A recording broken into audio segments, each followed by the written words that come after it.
ભગવદ્ ગીતા અધ્યાય 10 વિભૂતિઓ, બીજા શબ્દોમાં કહીએ તો પરમેશ્વરનું ઐશ્વર્ય, એનો શ્લોક બીજો, અધ્યાય 10 શ્લોક બીજો.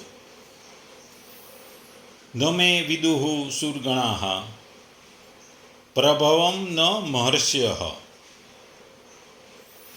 હમ આદિઃ દેવાનાં મહર્ષિણા ન ચ સર્વસ્વ.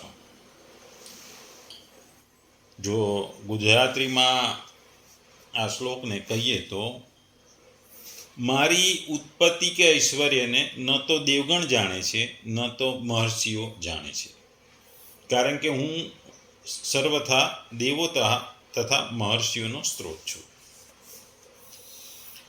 બીજા શબ્દોમાં આ શ્લોકને કહીએ તો, હે અર્જુન, મારી ઉત્પત્તિને એટલે કે અવતાર ધારણ કરવાની અવલૌકિક લીલાને તો નથી દેવતાઓ જાણતા કે નથી મહર્ષિઓ પણ જાણતા, કેમ કે હું સર્વ રીતે દેવતાઓનું અને મહર્ષિઓનું પણ આદિ કારણ છું. મેં એટલે મારી, પ્રભવમ ઉત્પત્તિને, ન એટલે નથી, સુરગણાહા મીન્સ દેવતાઓ, વિદુહુ જાણતા, ન એટલે કે નથી, મહર્ષય મહર્ષિઓ પણ, વિદુહુ જાણતા, હિ કેમ કે, અહમ હું, સર્વ રીતે, દેવાનામ દેવતાઓનું, ચ અને મહર્ષિણામ મહર્ષિઓનું, આદિ આદિ કારણ છું. પહેલા શ્લોકમાં ભગવાન જે વિષય પર કહેવાની પ્રતિજ્ઞા કરી છે તેના વર્ણનનો આરંભ કરતા તેના આરંભના 5 શ્લોકમાં યોગ શબ્દ વાચ્ય પ્રભાવનું અને પોતાની વિભૂતિઓનું સંક્ષિપ્તમાં અહીં વર્ણન કરે છે. આપણે આગળ જોયું કે આ વિભૂતિ યોગમાં ભગવાન આગલા 3 અધ્યાયનું સારાંશ અને એનું રિવિઝન કરી રહ્યા છે, એવું આપણને આગલા શ્લોકમાં કીધું. અહીં આ શ્લોકમાં ભગવાન પોતાની ઉત્પત્તિ વિશે કહે છે કે મારી ઉત્પત્તિ વિશે નથી દેવો જાણતા, નથી મહર્ષિઓ જાણતા, કારણ કે આ દેવો અને મહર્ષિઓનું મૂળ બધી રીતે હું છું. આપણે જીવનમાં જોઈએ કે આપણો જન્મ થાય તો માતા પિતાને આપણા જન્મની ખબર હોય, ક્યાં થયો, કેવી રીતે થયો, કઈ હોસ્પિટલમાં થયો, કયા સમયે થયો, કઈ તારીખે થયો, કયા નક્ષત્રમાં થયો, એ એમણે જોયેલું હોય છે. પણ આપણે જેમના પુત્રોએ પોતાના પિતાની કે પોતાના દાદાના જન્મની વસ્તુઓ જોયેલી નથી હોતી, કારણ કે દાદા કે પિતા આપણા કરતાં પહેલા જન્મ થયા હોય છે, એમના જન્મને લીધે જ આપણો જન્મ થયો હોય છે. એટલે આપણે આપણા દાદા કે પિતાના જન્મની માહિતી જાણતા નથી. કોઈ પણ વ્યક્તિના જીવનમાં એના જન્મ પહેલાંની માહિતી એ હોતી નથી, એને ખબર હોતી નથી. આ પુસ્તકોમાં અને એમાંથી મળી રહે છે, પણ સામાન્ય રીતે નજરે જોયેલું હોતું નથી. એના જન્મ પછીની જ વસ્તુઓ એણે નજરે જોયેલી હોય છે, બાકીની વસ્તુઓ એને નજરે જોયેલી નથી હોતી, એ પુસ્તકોમાં કે અભ્યાસમાં વાંચે છે. અહીં ભગવાને 2 વસ્તુઓની વાત કરી છે, મહર્ષિ અને દેવો. આપણે મહર્ષિ એટલે કે ઋષિઓ કે જે વિદ્વાન હોય છે, જેમની પાસે ખૂબ જ જ્ઞાન હોય છે, જેઓની પાસે યોગ વિદ્યા હોય છે, જે ભગવાનને પામી શકતા હોય છે. બીજી વાત દેવતાઓની કરી છે. દેવતાઓ એક પદનું મહત્વ છે. દેવતાઓ અહીં પદના મહત્વ માટે બતાવવામાં આવે છે. દેવતાઓ પણ કેટલા બધા દેવતાઓ છે. ઇન્દ્રદેવ રાજા છે, વરુણદેવ, ચંદ્રદેવ, આ બધા દેવો છે. એ દેવો એમના પદના માટે મહત્વ છે. સૂર્ય પ્રકાશ આપે છે, ચંદ્ર શીતળતા આપે છે, પવન વાયુ દેવતા પવન આપે છે, અગ્નિ દેવતા અગ્નિ આપે છે, ઇન્દ્ર વરસાદ આપે છે. આ દેવતાઓ એટલે કે પદનું મહત્વ છે.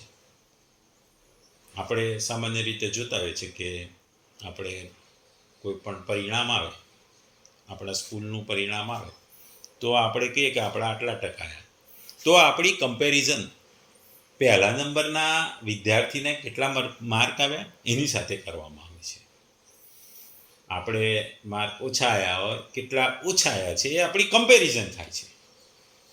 સુંદરતાની વાત થતી હોય તો કે આ ઐશ્વર્યા રાય જેટલી સુંદર નથી, એટલે સુંદરતાના માપમાં ઐશ્વર્યાને આપણે ટોચ ઉપર મૂકીએ છીએ.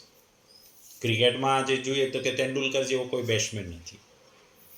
એટલે જે વ્યક્તિની વસ્તુનું જે કમ્પેરિઝન છે એનું તુલનાત્મક અભ્યાસ માટે આપણે કોઈ પણ જે ટોપની વ્યક્તિઓ એનું નામ લઈએ છીએ.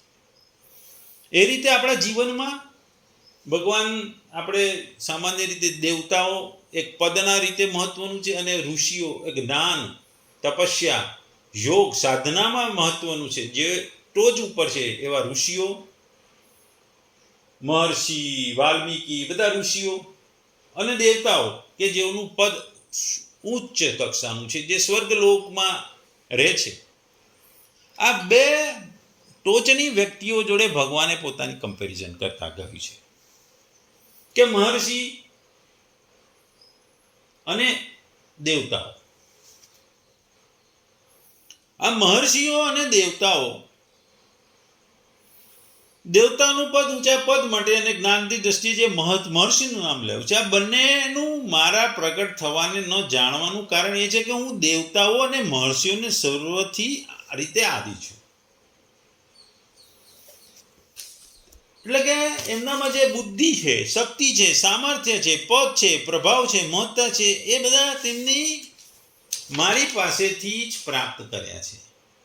આથી મારી પાસેથી પ્રાપ્ત કરેલા પ્રભાવ, શક્તિ, સામર્થ્ય વગેરેથી તેઓ મને સંપૂર્ણ કેવી રીતે જાણી શકે?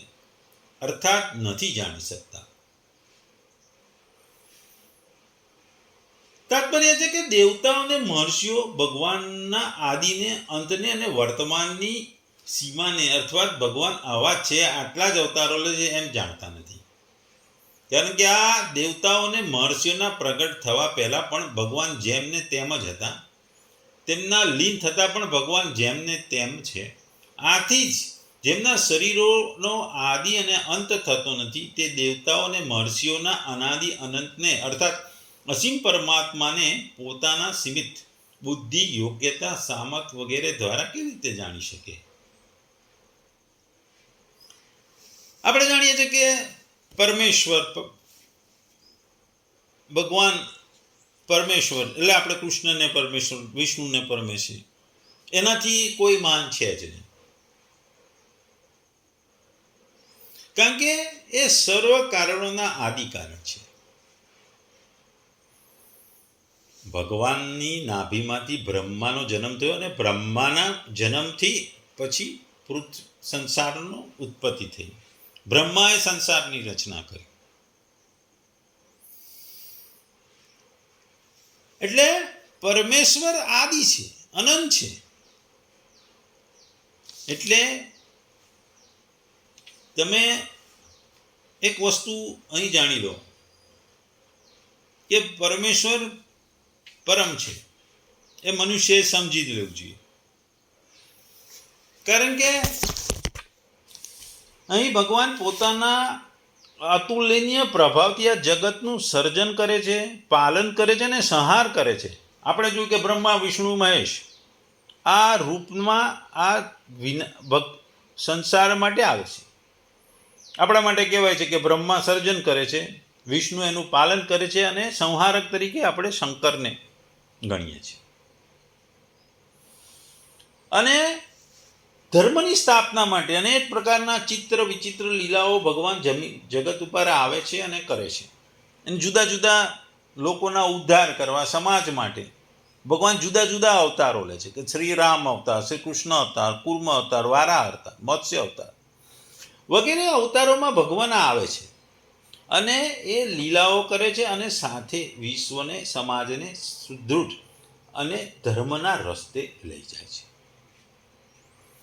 એટલે આ જે ભગવાનના રૂપો છે, સ્વરૂપો છે, એની લીલાઓ છે, એના અવતારો જેના વિશે દેવતાઓને પણ ખબર નથી હોતી કે મહર્ષિઓને પણ ખબર નથી, કારણ કે ભગવાન એમના પહેલાંના છે.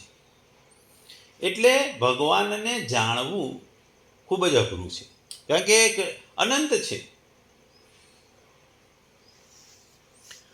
અહીં સુરગણા શબ્દ વાપર્યો છે. એ સુરગણા પદ 11 રુદ્રો, 8 વસુઓ, 12 આદિત્યો, પ્રજાપતિ, 49 મરદગણ, અશ્વિની કુમાર, ઇન્દ્ર વગેરે જેટલા પણ દેવતાઓનો સમૂહ છે એને માટે વાપર્યો છે. અને મહર્ષિ શબ્દ 7 મહર્ષિઓ છે એને સમજાવવા માટે કહ્યું છે. એટલે આ શ્લોકમાં ભગવાન કહે છે કે જે દેવતાઓને મહર્ષિઓથી આ સઘળા વિશ્વની ઉત્પત્તિ થઈ છે તેઓ સર્વ મારાથી જ ઉત્પન્ન થયેલા છે. તેઓનું જે નિમિત્ત છે, ઉપાદાન છે, એનું કારણ જ હું છું. તેઓની જે વિદ્યા છે, પ્રભાવ છે, શક્તિ છે, તે છે, એ બધું મારા કારણે જ મળે છે. એટલે આપણે આ શ્લોકમાં ભગવાન કહે છે કે હું આ બધાનો આદિ છું. ભૂત, ભવિષ્ય અને વર્તમાનના બધા પ્રાણીઓને હું જાણું છું, પણ આ પ્રાણીઓ મને જાણતા નથી. આગળ 14મા અને 15મા શ્લોકમાં પણ ભગવાને કહ્યું છે કે બધા પ્રાણીઓને હું જાણું છું, પરંતુ મને કોઈ જાણતું નથી. ન દેવો જાણે છે, ન દાનવો જાણે છે. આ શ્લોક ભગવાને રાજગુહ્ય વાત કરી છે. ભગવાન વિદ્યા, બુદ્ધિ, યોગ્યતા, સામર્થ્ય વગેરેથી જાણી શકાતા નથી, બલકે જિજ્ઞાસુના શ્રદ્ધા, વિશ્વાસ અને ભગવત કૃપાથી જાણી શકાય છે. એટલે ભગવાનને જાણવા, ઓળખવા અઘરા છે. એટલે આ શ્લોક એ ભગવાનની મહત્વતાનું પ્રદાપન કરે છે. સામાન્ય રીતે મનુષ્ય ભગવાનના વાસ્તવિક રૂપને સમજી શકતા નથી. એ નાસ્તિકો હોય કે વિધર્મી હોય, એ ભગવાનને એક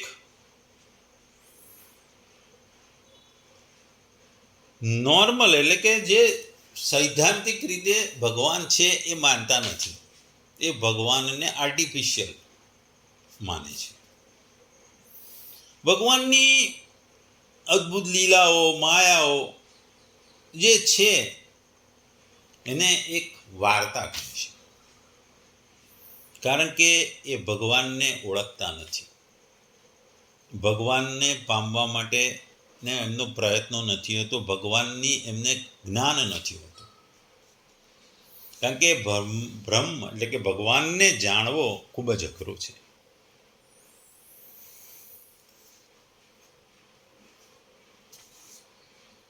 આ શ્લોક જે 10મા અધ્યાયનો બીજો શ્લોક છે, એ ભગવાન પોતાની મહત્વતા બતાવવા કહે છે.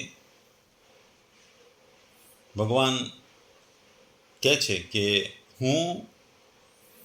મને કોઈ જાણ